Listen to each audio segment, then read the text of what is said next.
The discipline of Chanakya নীতি বা rules. সত্য কথা, ক্ষেতকে যদি ভালো করে চাষ না করা হয় তাতে কোনো প্রকারে ফসল উৎপন্ন করা যায় না।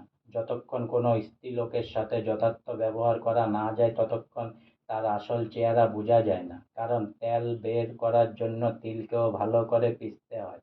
যে অপরের সাহায্য নিয়ে থাকে সে পঙ্গু হয়ে যায়, যেমন চাঁদ সূর্যের সাহায্য নিয়ে থাকে বলে সে দিনের বেলা আলো দিতে পারে না, তেমনই যে অন্য ঘরে আশ্রিত সে যতই মহান হোক একদিন সে পঙ্গু হয়ে যাবে। কারণ সহসা কোনো সময় কোনো কারণে তার মানসিক বিভ্রান্তি আসবে যে মহান সেই ব্যক্তি পরের আশ্রয়ে না থেকে নিজের পায়ে দাঁড়াতে চেষ্টা করে।